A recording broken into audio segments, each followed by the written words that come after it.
everybody, and welcome to the Wolfe Pit. Yes, those are pig's feet you see in my pan. I'm going to make a small batch of Souse Loaf. This is basically just going to be for me. Nobody else in my family is going to eat it. My father used to make this, and he still made the best I've ever had. So we have 5 pounds of pig's feet. Now I'm going to add a 1/4 cup of rough chopped garlic, 2 yellow onions chopped up.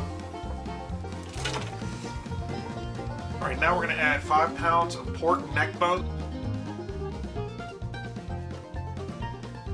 I'm going to spin it around so we can get the rest of our ingredients in here. Now I'm going to add a 1/4 cup of salt, and 1/8 cup of black pepper, 1/4 cup of pickling spice. Pickling spice has allspice, mustard seed, coriander, bay leaves, ginger, chilies, cloves, black pepper, mace, and cardamom. Oh, and a little bit of cinnamon. Adds a really nice flavor to this.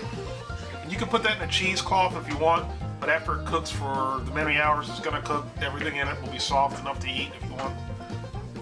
Now we're going to add 1 tablespoon of red chili flakes, 2 cups of apple cider vinegar,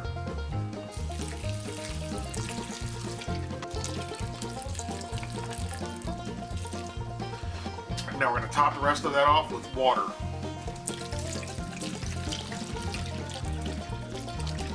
And that's enough water for now. Once the pig's feet and the neck bones thaw out and fall down into the water, and it'll cover everything. Alright, there we go with our neck bones and our pig's feet completely thawed out now. We're going to continue to bring this up to a simmer, put a lid on it, and let it simmer until everything's tender, about 3.5 hours or so. After 4 hours, our pig's feet and pork neck bones are done. As you can see, everything's just falling apart. The skin is tender, the meat's tender, and all these bones. You never realize there's how many bones there were in a pig's foot. So what we're going to do is pull this out and discard all the bones and separate the meat from the bones. Alright, we have all our pork and our bones and our fat pulled out of the broth. Now we're going to go ahead and start sorting through this and saving all the meat and the vegetables and some of the seasonings, and discard all the bones. Alright, all our pork is pulled off the bones, and most of the all the inedible parts are thrown away. So we have 2 plates of meat. This one's strictly meat with a little bit of onion in it, and then this one is about 75% meat and 25% skin, and that soft gelatinized, I guess it's cartilage, but it's one of my favorite parts of the pig's foot. So anyway, we're going to get all this into a bread loaf pan. Alright, we have our bread dish ready, and we're going to go ahead and dump our meat into here. Here's a second plate. I know those of you that have never eaten this are probably thinking real gross, but this stuff is pretty good. Growing up down in North Carolina, we had this quite often.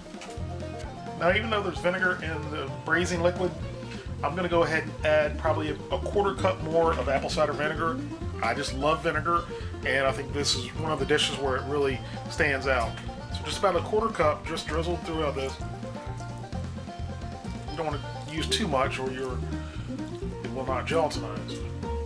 Alright, now I'm just going to take a spatula and press all this down.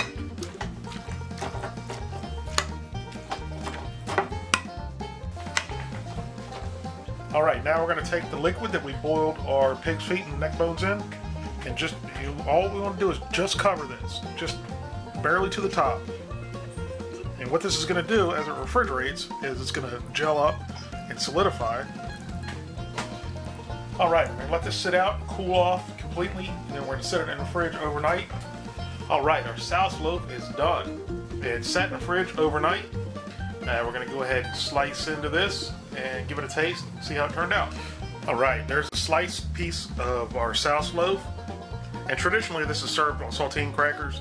I do not have any saltine crackers, so we're going to cut this up and eat it on Triscuits instead.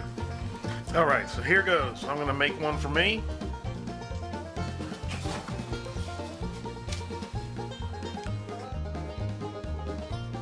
That's pretty tasty, but the cracker covered up a lot of the taste, so I'm going to try a piece without the cracker. There you go. It's much better without the cracker. Still not as spicy as my father's used to be when he made it, but this is pretty darn good for my first Souse Loaf. Well,